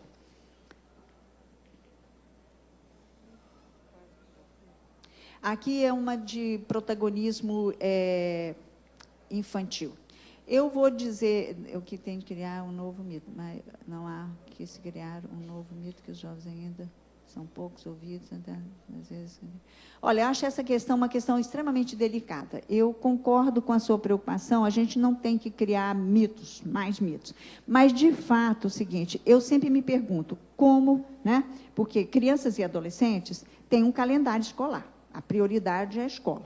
Quando os conselhos, os fóruns, os comitês se reúnem, eles se reúnem, em geral, em horário comercial, né? E aí, como trazer esses adolescentes? Eu sou uma defensora de que não se pode retirar da escola para participar de uma reunião de conselhos. Você tem que realmente respeitar o tempo da escola. Então, nós temos que buscar, e até ouvir os jovens, né? As redes sociais têm sido um canal de comunicação. As conferências do CONANDA, que são conferências que agora acontecem a cada 3 anos, têm aberto espaço para a representação. Eu acho que o mais complexo aí é a representação. Como a gente não tem mais no Brasil os grêmios estudantis, porque eu, particularmente, aí é uma visão muito pessoal minha, eu acho que participação e protagonismo de crianças e adolescentes, ela tem que acontecer principalmente na escola. E da escola abrir para os outros espaços. E a escola brasileira não garante isso, não promove isso. Nós temos, quer dizer, você não tem mais grêmios estudantis, porque tem que ser no locus em que ela passa o maior tempo, o maior tempo do seu dia, gente. Então, é lá que tem que acontecer. Então, eu acho que não é criar o mito, é buscar que a participação de crianças e adolescentes se dê realmente na escola. E lá você vai construindo esse protagonismo para grêmios estudantis, para fóruns, representantes de crianças e adolescentes, conselhos de juventude, etc. Agora, a gente não tem esse ponto de partida. Por isso que fica difícil, porque a gente já quer começar do meio para o fim. E aí a gente não consegue. Isso não é uma questão resolvida. Eu sou uma das poucas vozes, porque muitos entendem que é estar lá presente. Eu acho que não é a presença física, sem nenhuma participação, sem nenhum entendimento naquela questão. Imagina chamar criança e adolescente para discutir formulação de um plano, certo? Sabe, você tem que levar para a escola o que as crianças e adolescentes na escola querem para as suas vidas. Né? Então, eu acho que a gente a gente não consegue. E, infelizmente, tem alguém da educação aqui, com todo o respeito, eu vou dizer o seguinte, de todas as políticas públicas, a que a gente tem uma interlocução mais frágil e menos efetiva é com a educação. De fato, a gente não tem nessa área do trabalho infantil isso. Olha, eu acho que eu já me perdi aqui nessas perguntas, eu não sei se eu estou conseguindo. Aqui. Olha, uma criança de 9 anos e uma criança de 7 anos cuidam de um irmão de 4 anos. É considerado trabalho infantil? É mais do que trabalho infantil. É um trabalho extremamente perigoso. Está botando em risco a segurança, né? E o bem-estar de 3 crianças. 9, 7 deve ser um bebê de 1 ano, 2 anos. Quer dizer, isso acontece muito nas famílias pobres. Por quê?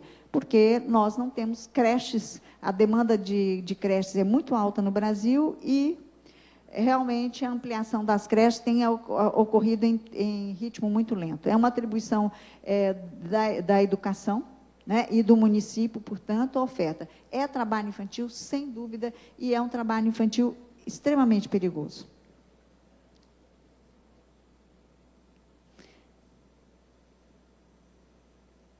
Aqui a questão é o seguinte, distinguir o trabalho infantil e eu vou chamar de uma participação colaborativa, solidária na própria família. Nós não somos contra aquilo que é educativo, né? É muito tênue essa diferença, mas eu acho que alguns elementos devem ser colocados para a gente refletir. O que distingue? Quer dizer, uma ajuda colaborativa no seio da própria família, é educativo e nós todos devemos defender, e eu, pelo menos, promovi na minha família, certo? Agora, o problema é o seguinte, o que é que distingue? O trabalho, quando o trabalho é colaborativo, ele está sobre a responsabilidade e a coordenação de adultos. A criança está colaborando, o adolescente está colaborando. O trabalho infantil doméstico, ou em qualquer outra situação, em regime de economia familiar, é quando se transfere a responsabilidade de uma atividade que só pode ser exercida por adultos para aquele adolescente, sob a responsabilidade dele. Então, é diferente. Então, arrumar a casa, guardar os próprios brinquedos, aliás, os exemplos da gente são muito felizes, porque são exemplos só de urbanos e de famílias com algum recurso, né? De família pobre, mas participar, por exemplo, da organização da casa, né? de forma que a responsabilidade do fazer é do adulto e não da criança, isso é educativo e deve ser feito. Ninguém está propondo aqui, porque há também mitos que vão se disseminando aí, inclusive das pessoas que são contra a erradicação do trabalho infantil, de que hoje a criança não pode fazer mais nada, não é verdade. Eu acho que o adulto sensível, ele sabe bem distinguir. Agora, é claro que nós temos mães e pais que foram trabalhadores infantis, que foram filhos de trabalhadores infantis, netos de trabalhadores infantis, que é muito difícil distinguir. Mas eu acho que o que realmente distingue é esse, a colaboração do trabalho e da transferência de responsabilidade para aquela criança. Porque não é também só o tempo, não. Tem muita gente que diz, mas trabalhou pouco tempo. Numa atividade perigosa, 5 minutos pode ter uma consequência desastrosa. Mais.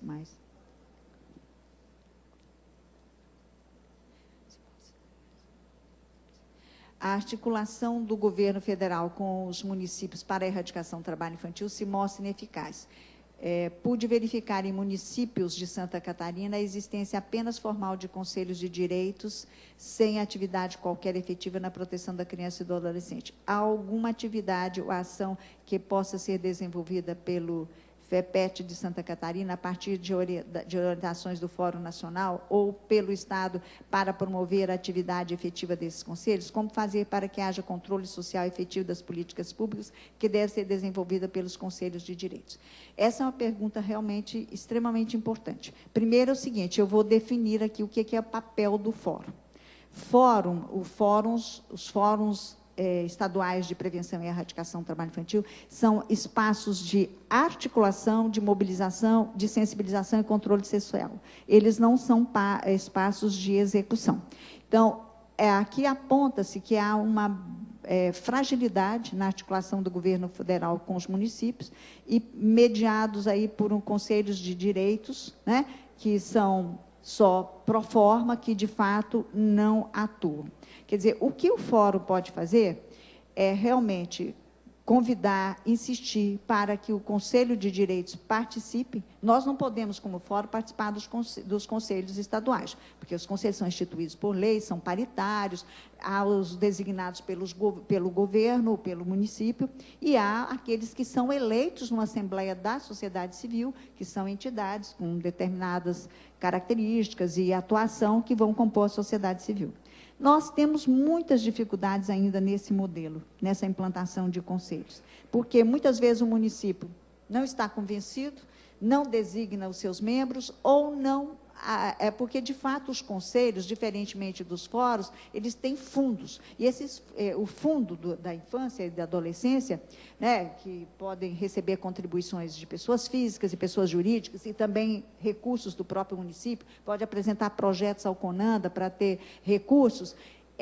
Esses recursos são geridos por uma instância do poder público, seja ele municipal ou estadual. E, muitas vezes, um não entendimento do papel do conselho, da identidade do conselho, faz com que esses recursos não sejam plenamente executados, que se dificulte a participação dos conselheiros. Essa é uma relação complexa, né? Que eu acho que é uma relação que tem que ser discutida mais no âmbito do CONANDA, no que se refere à atuação dos conselhos de direitos. Não que o fórum não possa ter uma articulação, convidá-los, inclusive convidá-los, no caso de Santa Catarina, para a elaboração do Plano Estadual de Prevenção e Erradicação do Trabalho Infantil. Então, a gente pode fazer pouco nesse sentido, porque nós não temos o controle social, podemos denunciar, mas a gente tem muitas vezes que avaliar, que muitas vezes é muito mais eficaz você insistir, né, em apoiar e estar junto do conselho, quando cobra do poder público condições para o seu funcionamento,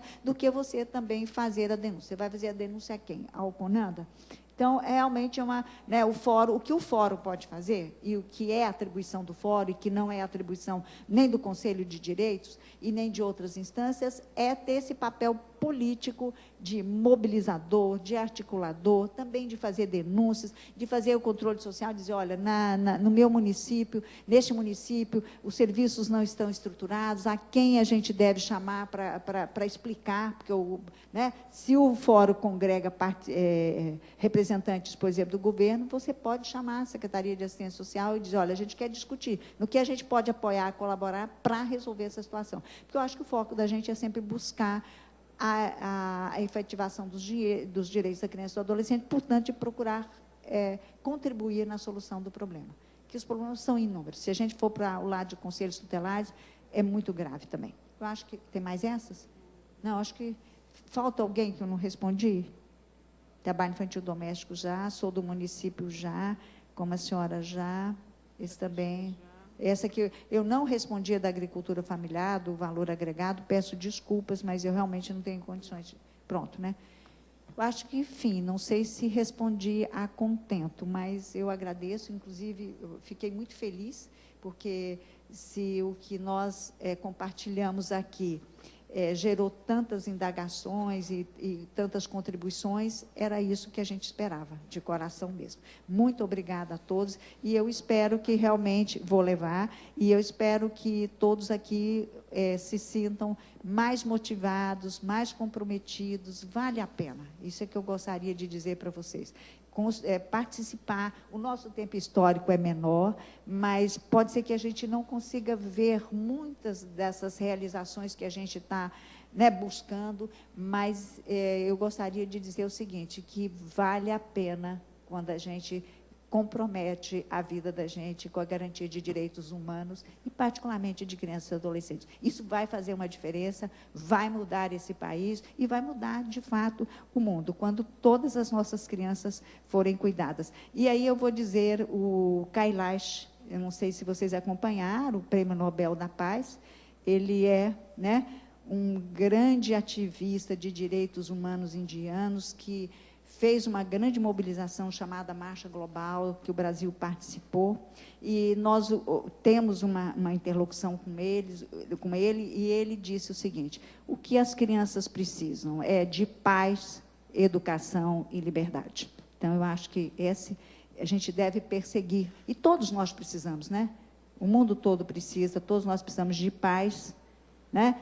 E realmente de liberdade. E as crianças especialmente precisam de educação, porque isso pode fazer uma diferença na vida delas. Muito obrigada.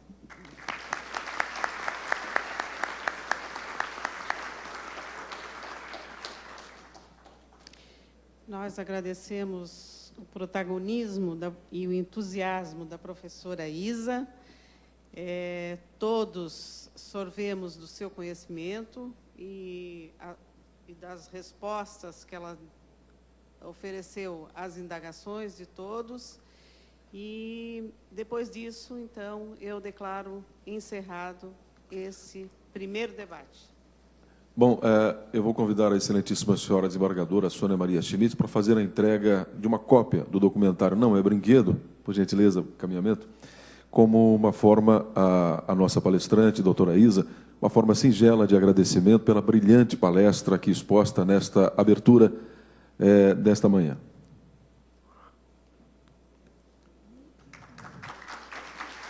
Obrigada, Lourdes, porque você já antecipou, eu ia fazer o pedido. Então, muitíssimo obrigada.